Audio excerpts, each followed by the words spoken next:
The most common beneficiary that people name for their IRA is their spouse. As an advisor, when that spouse inherits, they're going to need advice from you on just how to inherit, because a spouse, unlike non-spouse beneficiaries like children, have special options that non-spouses don't have. They can choose to either remain as a beneficiary or do a spousal rollover. Now, here's the problem. Most of them just do a spousal rollover because that's what everybody says. If they call their financial institution or even some advisor, they say, just do a spousal rollover. But here's where you come in. First, ask the question, how old are you? If the spouse is under 59 and a half, in virtually every case, of course there's exceptions, but in virtually every case, you're going to advise that spouse not so fast on the spousal rollover. You know why? Because once you do that spousal rollover, that's irrevocable. You can't go back and say, I changed my mind, I want to be a beneficiary. So if they're under 59 and a half, let's say the spouse inherits at age 40 or 50, tell them to remain a beneficiary. Why?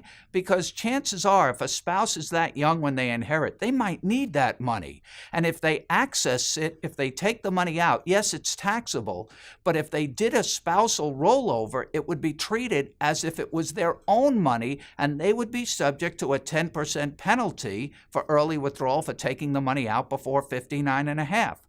That penalty, the 10% penalty, never ever applies to a beneficiary. So let's say a spouse inherits at age 40 and she needs $100,000. She can take it out and pay the tax, but no penalty, because a penalty doesn't apply to a beneficiary.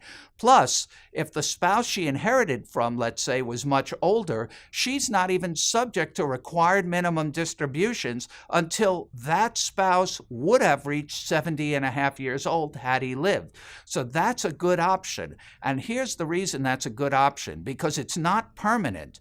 Remember, the spousal rollover is still an option. So once that spouse turns 59 and a half, then the spousal rollover can still be done at that time. Many people, I've seen this in articles, they say, oh, you can't change. There is no deadline for a spousal rollover, that's for sure. So before 59 and a half, remain a beneficiary, have them remain a beneficiary so they can get penalty-free withdrawals and have better RMD options. And then at 59 and a half, let them do the spousal rollover where the penalty no longer applies. Now, once you're a beneficiary, you can always switch to a spousal rollover. But let's say they inherited at age 40 and you quickly did the spousal rollover, then you can't go back. Once somebody does a spousal rollover, it's treated as if it was their IRA from day one, and all the regular rules apply. So be very careful. Virtually every client that's married probably names their spouse as their beneficiary. Before they do anything, give them this little talk. Say, if you're under 59 and a half, remain a beneficiary. Over 59 and a half, do the spousal rollover.